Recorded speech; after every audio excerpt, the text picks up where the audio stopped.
Yon mga tol, ito yung ating 1906 1 peso coin. So ngayon pinag-uusapan to sa social media ngayon. Dahil doon sa video ni Sir, ayan yung coin expert ni Boss Toyo.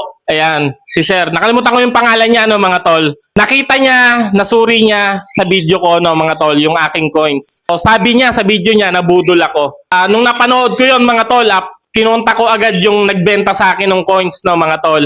Nung etong 1 peso coin na ito. So, kinontak ko agad at pinuntahan agad namin dahil malaking pera din naman yon mga tol, no, yung napakawala natin dito sa 1906 na 1 peso coin. Pinuntahan namin mga tol at bad news ay hindi ko na nabawi yung pera mga tol. Dahil unang-una, hindi naman niya kasalanan yun eh. Hindi ko na binidyohan mga tol kasi baka mabash nyo pa siya nagbenta ng replica. Nabili natin mga tol at hindi naman niya kasalanan. Kasalanan nyo nung tatlong pinapunta ko dito na para tumingin ng coins. So meron doon kasi isa na nagmagaling at yung dalawa sumang-ayon naman. So bali sa maiksing kwento mga tol, yung mga pinapunta ko dito ay mga nagmagaling lang pala mga tol no. So ayun ang hirap sa coin buyer eh. Pagka wala kang coin expert, mabebentahan ka talaga ng ganito replica.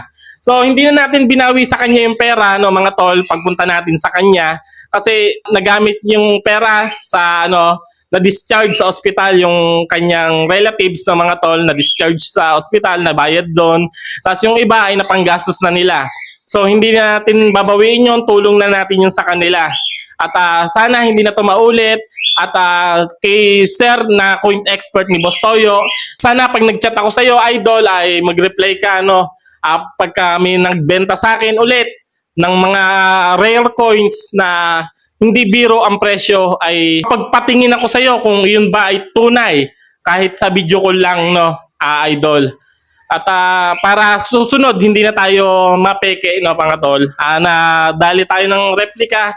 Di naman kasalanan yun nung seller natin kasi pinatignan naman natin yon at ang sinisisi ko ngayon ay yung mga pinapunta ko ay yung mga nagmagaling na yun daw ay real. So okay lang yun mga tol, at least nakatulong tayo doon sa kay kuya na nagbenta sa atin ito. Hindi niya yun kasalanan. At yung pera na naibigay natin sa kanya ay tulong na natin yun sa kanya. At masaya ako para sa kanya kasi na-discharge sa ospital na yung kanyang relatives mga tol. At walang video eh, hindi ko binidyohan kasi baka mabash siya at nagbenta siya ng replica. So yun lang mga tol at maraming salamat kay Sir. At ngayon alam ko na yung aking hawak ay replica. Sir, idol, pagka nag-chat ako sa iyo at may nagbebenta ng rare uli na coins, sana sumagot ka. So yun lang muna ang updates ngayon mga tol.